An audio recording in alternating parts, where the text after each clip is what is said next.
Hey, how's it going guys? Nate here, and welcome back to another Fallout 4 mod showcase. And I know that I stress this in almost every video in this series, but oh my god, have they improved more and more almost every single week without stop. But without further ado, let's do further!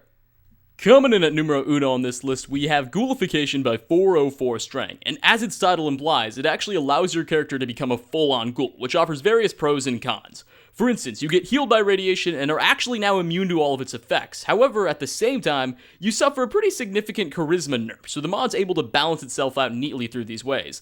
The developer has also expressed interest in creating a script that turns your character into a ghoul automatically after exposure to a certain amount of radiation. This is a pretty cool mod that kind of reminds me of a Fallout take on vampirism in Skyrim, just a whole lot less blood and a lot more radiation.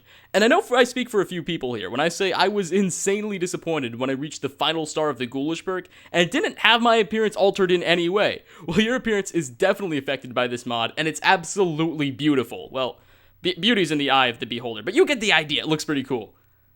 Next up on this list, we have Livestock by Sir Balin, and this is something that I really wish Bethesda would have tried their best to incorporate themselves, as it seems to be a rather basic function that just adds an interesting layer of atmosphere.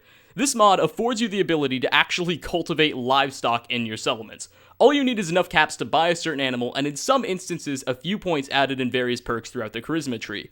Each livestock animal gives your settlement a little bit of food and requires no settlers to work, giving smaller settlements a viable option against just farming plants all day. I think this mod serves as a really good testament to how much settlement mode has been able to expand thanks to all the mods being made available. And the creator of this mod also intends to add in butcher NPCs, exotic animals to capture and bring to your settlements, and even a related quest line. This mod already works good and seems to be boasting a hell of a lot more potential with it too. I'm excited to see what they do with this, and I already really like it. It's fun to have cows just running around your settlements.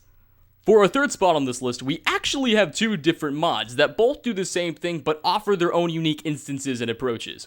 We have Stumble Upon Interiors and Plenty O Exploration by Chario22 and DangoSan respectively. What these mods do is add in various new minor locations within otherwise boarded off and just inaccessible buildings. If you've ever explored the Commonwealth before, you know that the vast majority of buildings are really just aesthetic pieces with no actual interior inside them. You can't go inside most of these buildings and explore. Well, these mods do their best to help counter that ratio, and combined open up a whopping 24 new buildings throughout Boston, each with their own unique design and even some Easter eggs hidden along the way. If you want to know specifically where each of these buildings are, you can look at their respective mod pages, or just slowly find them as you make your way around the Commonwealth. That's the approach I try to take with this, and I really enjoyed just looking for them. It was pretty cool whenever you stumbled across one and you tried to go inside and explore. It just offered a nice break and a pleasant surprise, so to speak. And to finally conclude this list, we have a pretty funny, albeit extremely buggy mod that introduces the Zetan Poltergun by ElPolloAzul. Now, if you recognize this author's name before, it's actually because he's designed a lot of similar weapons. He designed the Propulso 5000, which I covered in a previous video, as well as a gravity gun. So this author's pretty good at what he does with these wacky little weapons. Now, what the Zetan Poltergun is a weapon that allows you to take control of any single NPC of your choice. This ranges from a Diamond City guard to a super mutant to Father to Liberty freaking Prime. Now, it's not exactly ever practical, as you can't fight as these NPCs, you can't really sneak or jump with them, you're quite restricted in your movement, but it is pretty funny, as you can just walk around with them for a while. I would also recommend combining this mod with the livestock one, as cows are surprisingly fast and really not as visually buggy. Again, this mod offers no practical value whatsoever, yet for whatever reason I tolerated the absurd bugs and awful camera glitches this mod has for a good couple of hours. What can I say, playing as cows and unnamed NPCs is actually quite entertaining. Anyway guys, I hope you enjoyed this video. I really do encourage you to check out as many of these mods as you can, because this was probably the most enjoyable mod showcase I've done so far.